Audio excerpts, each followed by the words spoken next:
Hi, I'm Holly with Presence Point, and I am here in outside of Holland, Michigan, actually, in a place called Zeeland, with George DeJong, and we just heard George and a number of other, I can't say intellectuals because that doesn't seem to fit, but people who really understand biblical context, and we are being challenged and already excited about what we've heard in just the first day we've been here. But what I heard George talking about, he's pastors not too far from here in Holland, and he leads a ministry called Under the Fig Tree, which underthefigtree.com, is that right? Make sure you check it out. Underthefigtree.org. .org, okay, there we go. But that's close enough, right? So what I would like you to do, though, is just share a few minutes with me and George, because in our new Shepherds in Action series, we're talking to people who lead others who really believe in shepherding. So first question is, where do you shepherd? Okay, well, first of all, I shepherd at home. With my wife and our children and our grandchildren. And shepherding really isn't what you do, it's who you are. And that way the text guides me and shapes me so that I'm a better shepherd. And then of course I shepherd the congregation at Holland Heights Church, and I've been there for about 28 years. And then within the last 10 years or so now, I'm shepherding Under the Fig Tree. I love that. And Under the Fig Tree is what? Under the Fig Tree is a ministry where well, first of all, Under the Fig Tree is an idiom to sit underneath a rabbi's teaching. A fig tree is called the king of the trees because the leaves are so large, and in Israel, as you know, shade is much cherished. And when I was growing up in Eastern Canada, when I think of figs, I thought of fig Newtons, but okay. Fig Newtons are to figs what raisins are to grapes, right? Got it, yeah. So to sit underneath under the fig tree is to sit in the shade of the rabbi, enjoying his sweet fruit, the fruit of his teaching. And it's interesting that when Jesus finds Nathaniel, right? He finds Nathaniel, he finds him under the fig tree, which could mean he was literally under a tree enjoying the shade, or he could have been under another rabbi's teaching. Just learning. So under the fig, and Nathaniel means gift of God.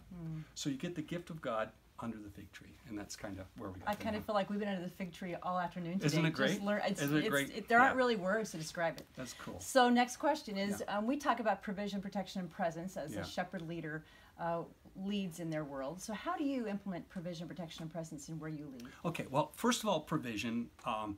And my number one question in terms of Holland Heights Church is, what is it that God has equipped me and kind of uniquely me in that context? I'm not the only one, obviously, trained to do that kind of, but that's my job at Holland Heights.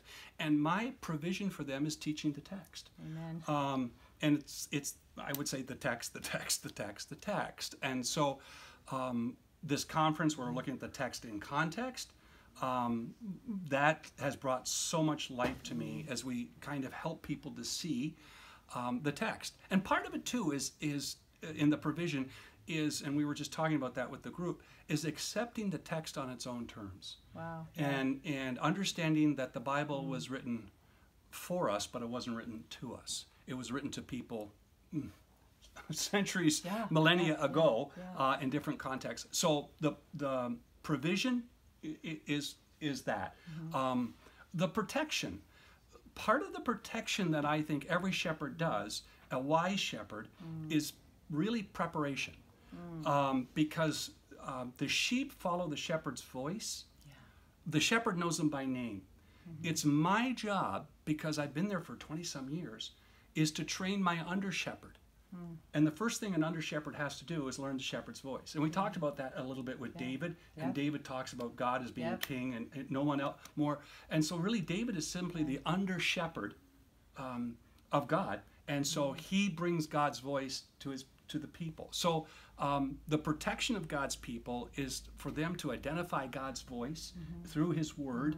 And in that, obviously, they're going to be guarded. If they shema, if they obey, they're going to be guarded and protected from a lot of not good things. So provision, protection, and what was your third? Presence.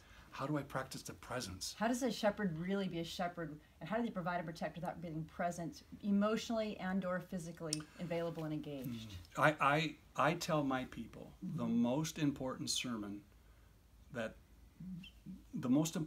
is not the one I just preached. It's the one we're about to live. And we talked about Heschel's quote, what the world needs more is not textbooks, but text people. St. Francis of Assisi, use words. Right. And or no, preach the gospel. Use words and if you need to, yes, use words. Yes.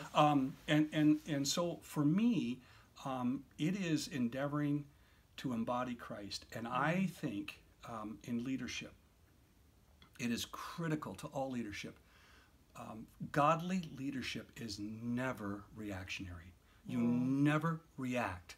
And the moment you as a leader, as a parent, as a friend, as a spouse, as a pastor, if you feel you're reacting, stop.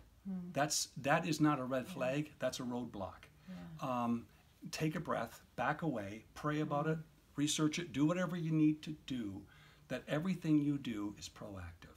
Wow. And I think for a shepherd, everything is intentional and it's proactive. And that's my answer. You spoke to my heart right there. Just cut the whole thing and go home now.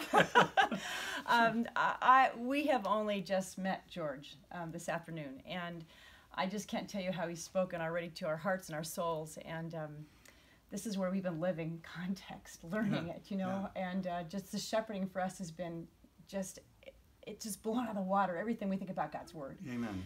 So is there any final word of encouragement? I think you just give a beautiful one to all of us who are shepherding others. But is there anything you want to add to any of that? Well, I just understand that all of us need a shepherd. And one of the things why I think this shepherding metaphor is one of the largest, most powerful metaphors that God uses in the text is because sheep need a shepherd.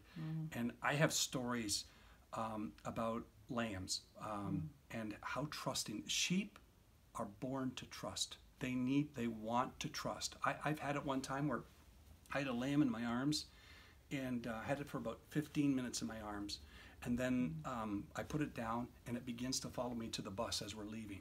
They want to trust, and quite frankly, I'm aware through friends who adopted children from the former Soviet Union, and children who were orphanages, and they weren't held and they weren't cared for. They were just simply fed and changed and put back. And they've grown up to quite dysfunctional people, and there's some really sad stories. We are born to trust, and we need to be held. And those opening years of our lives are critical. We are sheep, and our shepherd doesn't want us to go astray. And I just want to encourage all of you who will watch this. If you're a shepherd, understand that there are people who are looking to you to leadership, and also that you are not the shepherd, you are an under shepherd, and there's a shepherd who needs to hold you, and you can trust him because he loves you. And I don't think he could have shown his love any more than giving his only begotten Son. Laying down his life for the sheep, right? Amen. Thank you. Thank you so Holland. much. Thank you. Let me just say to all of you who have been listening, I hope that you live into your calling well in the days and weeks ahead. If you want to know more about what George does or spend some time in Israel with sheep and shepherds, we're going to check into that even more. Underthefigtree.org would be a wonderful place to start. So thank you. Bless you. Thanks so much, everybody. Take care.